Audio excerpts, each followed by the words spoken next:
श्री दत्तप्रबोध अध्याय 42. वैराग्य शतकाचा जन्म. अध्यायाला सुरुवात करूयात. प्रधानाच्या विनवणीला मान देऊन गोरक्षनाथ राजा भर्तृहरीची अवस्था बघायला स्मशानात निघाले. ज्या ठिकाणी राणी पिंगळीचं दहन केलं होतं त्या ठिकाणी राजा शोकविभळ अवस्थेत बसून होता. रूपवती गुणवती राणी पिंगळीच्या आठवणीत तो मग्न होता. त्याला कशाचंच भान नव्हतं.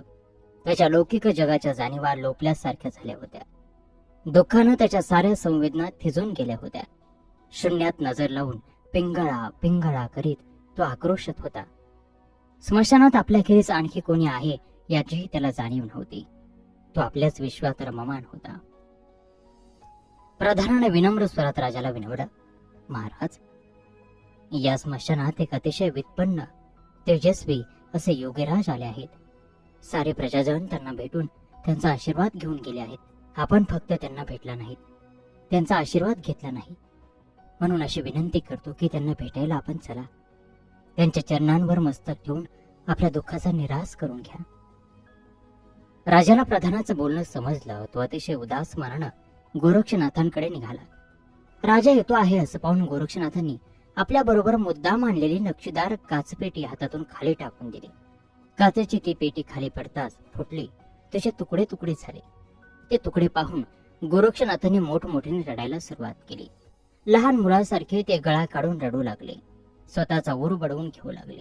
आक्रोश करू लागले, माझी पेटी गेली, माझी काचपेटी नष्ट झाली. तिच्यासारखी सुबक नक्षीकाम केलेली तीच होते. आता ती मला पुन्हा कशी मिळणार? तिच्या विना मला एक क्षणही नाही करमणार. राजा गोरक्षनाथांच्या पाया पडण्यासाठी वाकला. तरीही गोरक्षनाथ स्वतःच्याच दुःखात चूर होते. त्यांचं राजाकडे लक्ष नव्हतं. माझी पेटी, माझी काच पेटी असं करत ते रडत होते. शेवटी राजाला राहवलं नाही.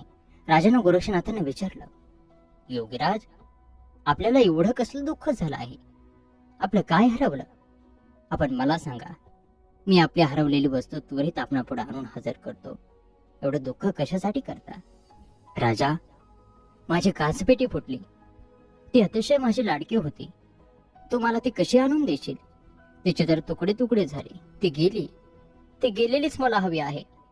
जगातल्या सुंदरातल्या सुंदर पेट्या जरी तू मला आणून दिल्यास तरी तिची सर दुसऱ्या कुणाला येणार नाही. तिच्यासारखी शेवटी तीच.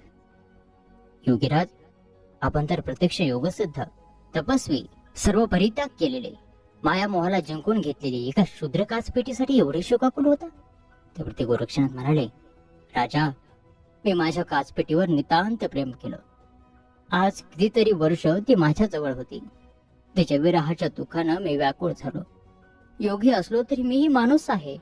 पण राजा, मी स्मशानात राहतो होतो तेव्हा बघितलं, तोही कोणासाठी तरी धाय मोकळून रडत होतास. शोकविवळ होऊन आक्रदंत होतास. ते कोणासाठी? दीर्घ श्वास टाकीत राजाने आपल्या प्राणप्रिय पिंगळीच्या मृत्यूची हकीकत सांगितली. केवळ विनोद करायचा म्हणून आपण स्वतः मेल्याची वार्ता दूताकरवी पाठवताच त्या पतिव्रतेनं ती बातमी ऐकताच तिथल्या तिथं प्राण सोडले. मस्करीची कुस्करी झाली. माझी पिंगळा मला कायमची सोडून गेली. तिला मला एकदा तरी भेटायचं आहे हो. डोळा भरून पाहायचंय, जिवे भरून तिच्यावरती प्रेम करायचंय. असं म्हणून गोरक्षनाथांना सांगता सांगताच राजा मोठा मोठ्याने रडू लागला. पिंगळा पिंगळा असा आक्रोश करू लागला. तेव्हा गोरक्षनाथ म्हणाले, राजा, तू जर माझी पेटी मला आणून देणार असेल तर मी तुझी पिंगळा तुला भेटवीन, पण माझी काचपेटी तुम्हाला दिली पाहिजेस. गोरक्षनाथांच्या ह्या बोलण्यानं राजा अतिशय खुश झाला. त्यानं प्रधानाला आज्ञा केली की ताबडतोब जाऊन राज्यातील सर्व कारागिरांना बोलावून आणा आणि योगीराज सांगतील त्याप्रमाणे पेटी त्यांना बनवून द्या. राजाची आज्ञा सुटताच निरनिराळ्या प्रकारच्या कौशल्यपूर्ण वस्तू बनवणारे कारागीर हजर झाले. सारं कौशल्य पणाला लावून त्यांनी विविध धातूंच्या नक्षीदार अशा सुबक पेट्या बनवल्या. कलाकुसरीनं सजवल्या. पेट्यांचं एक भलं थोरलं जंगी प्रदर्शनच भरल्यासारखं झालं. राजाला वाटलं, यातली एखादी पेटी तरी योग्याला पसंत पडेल आणि त्याचा शोक थांबेल, तो खुश होईल. पण तसं घडलं नाही. इतक्या पेट्यातून एकही पेटी गोरक्षाच्या मनास येईना.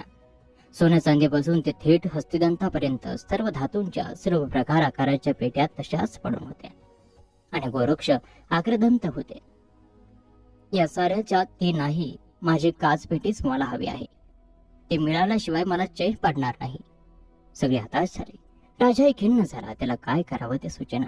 एक विचार त्याच्या डोक्यामध्ये आला.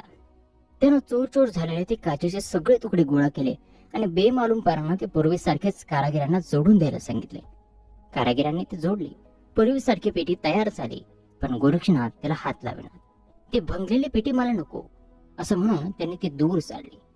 राजाला हाक मारून त्यांनी सांगितलं, राजा, तू मला माझी पेटी परत देऊ शकला नाहीस, तरी मी मात्र तुला तुझी पिंगळा जिवंत करून दाखवतो. असं म्हणून मंत्र जपून त्यांनी पिंगळेच्या रक्षेवर पाणी शिंपडलं आणि काय आश्चर्य, त्या चितेतील रक्षेच्या जागी तीच ती पिंगळा हसत मुखानं उभी राहिली. राजानं स्पर्श करताच ती लाजली, शरमली. राजाला आनंद झाला. त्याचं दुःख कुठल्या कुठे पळालं. त्यानं गोरक्षनाथाला साष्टांग प्रणिपात केला. आपण महान आहात,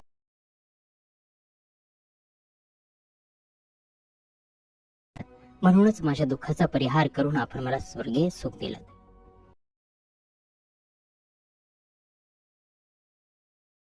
राजा, माझ्या बोलण्याप्रमाणे मी तुझी पिंगळा जिवंत केली. आता माझी ती वस्तू तुम्हाला परत देईल. ती तशी देईल म्हणून तू कबूल केलं होतस. कबूल केल्याप्रमाणे ती वस्तू मला दिलीस तर मी 1000 पिंगळा तुला देईल. आटप, माझी वस्तू मला आणून दे. राजा गोरक्षनाथांना शरण गेला. त्यांचे पाय धरून म्हणाला, मी पामर, आपले सामर्थ्य माझ्या अंगी कोठून येणार? मी म्हटलं होतं त्याप्रमाणे देऊ शकलो नाही. त्याबद्दल मला क्षमा करा. माझ्या वचनातली असमर्थता मला पटते. कृपावंत होऊन मला क्षमा करा. त्यावर ते गोरक्षनाथ म्हणाले, राजा, पुरुषार्थी माणसाला आपल्या वचनाचं मोल असावं लागतं. तुला शक्य नसतानाही तुम्हाला वचन देऊन बसलास की तुमची वस्तू तुम्हाला परत करेन. ते तुला शक्य झालं नाही, पण मी उच्चारलेलं माझं वचन मात्र मला आता खरं करून दाखवायला हवं. असं म्हणून गोरक्षनाथांनी पिंगळेच्या चितेवर पुन्हा मंत्र टाकला. राजाची मती गुंग झाली. चितेवरून 1000 पिंगळा धावत आल्या. त्यांनी पिंगळेसारखाच सगळा साजशृंगार केला होता. वस्त्रभूषणं लिहिली होती. त्यांनी राजाला घेरलं. त्याच्यावर नाना प्रकारांनी त्या प्रेम करू लागल्या. आपल्या क्रीडांनी त्याचं चित्त वेधू लागल्या. प्रत्येकीचा हट्ट होता. राजानं प्रथम आपल्याशी संग करावा, आपले शरत व्हावं. त्या राजाला विनवू लागल्या. राजा रंजीत आला. त्याला काय करावं सुचेना.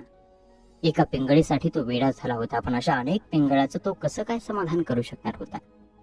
प्रत्येकच त्याच्याकडून समागमाची अपेक्षा करत होती. राजा शेवटी वैतागला आणि गोरक्षनाथांना शरण गेला. नाथ, मला माझी एक पिंगळा हवी होती. हे तुम्ही काय केलं? माझी पिंगळा, एकटी पिंगळा मला हवी आहे. नाथ म्हणाले, राजा, या साऱ्यामधून तूच तुझी पिंगळा ओळखून काढ आणि तिचा स्वीकार कर. बाकीच्या सगळ्या आपोआप नाहीशा होतील. राजाला आपली पिंगळा ओळखता येईना, कारण त्या सगळ्या सारख्याच होत्या. 1000 जणी नाकी डोळी अंगापिंडानं रूपासाजानं वेशानं सारख्या अगदी हुबेहूब एकीसारख्या एक होत्या. कोणाला पिंगळा म्हणून म्हणावं राजाचा संभ्रम वाढला होता. इकडे त्या सर्व स्त्रिया कामाचरणी इतक्या विवळ झाल्या होत्या की त्यांना धीर धरवत नव्हता. त्यांनी राजाला पुन्हा घेरलं आणि सांगितलं, हे राजन, आमच्याशी समागम करून तू पुत्रप्राप्तीचं सुख आम्हाला दे. आम्ही त्यासाठी आतुरलेले आहोत. जर तू आमच्या भावना पूर्ण केल्या नाहीस तर असंख्य भ्रूण हत्याचं पातक तुझ्या मस्तकी बसेल. या असल्या प्रकारानं राजाला घाम फोडला. त्याच्यातला विवेक जागा झाला. त्याच्या वासना विझल्यासारख्या झाल्या. सारासार विचारशक्ती जागृत झाली. आपण किती विवेकहीन झालो याची जाणीव त्याला झाली. त्याचं मन पश्चातापानं जळू लागलं. धावत जाऊन त्यानं पुन्हा गोरक्षनाथांचे पाय धरले. गोरक्षनाथ, मी वासनेत लिप्त होऊन वेड्यासारखा वागलो, भरकटलो. मला त्याचा पश्चाताप होतो आहे. या साऱ्यातून मला मुक्त करा. ह्या पिंगळा मला नकोत, हे राज्य नको, हे वैभव नको. आपल्या पायाशी मला जागा द्या. माझा उद्धार करा. गोरक्षनाथाने भर्तृहरीला उठवून छातीशी धरलं. राजाच्या नेत्रातून घळघळा अश्रू वाहत होते. पश्चातापानं अंतःकरण दग्ध झालं होतं. संबंध आयुष्याचा पट भर्तृहरीच्या डोळ्यासमोरून जात होता. या त्याच्या राजविलाशी आयुष्यात कधीच वैराग्याचे, ईशचिंतनाचे, आत्मस्वरूप बोधाचे क्षण आले नव्हते. शयीन, विलास, आयशा आराम आणि शृंगार यातच त्याचं आजवरचं आयुष्य व्यतीत झालं होतं. ते राजविलासी आयुष्य म्हणजे काळाचा केलेला अपव्यय हे त्याला पटलं आणि त्याच्या मनात वैराग्याचे विचार निर्माण झाले. भोग लालसेपेक्षा अखंड ज्ञानलालसा, ज्ञान साधना ही श्रेष्ठ आहे हे त्याला पटलं. आपल्या आयुष्याचा त्याला धिक्कार करावासा वाटला, तिरस्कार करावासा वाटला आणि त्यातून वैराग्य शतक हे काव्य जन्माला आलं. अतिशय रसिक, शृंगारिक, भोगविलासी राजा सरते शेवटी विरागी बनला. सर्व भावना वासनांचा त्याग करून विरक्त झाला. अनन्य भावानं गोरक्षनाथांना शरण आला. या भवसागरातून मला मुक्त करा, मोक्षपदाची मला वाट दाखवा म्हणून विनवणी करू लागला. आणि अशा प्रकारे श्री दत्तप्रबोध ग्रंथातील हा 42वा अध्याय या ठिकाणी समाप्त होत आहे. उर्वरित कथासार पुढील अध्यायात. तोपर्यंत नमस्कार, धन्यवाद. श्री गुरुदेव दत्त.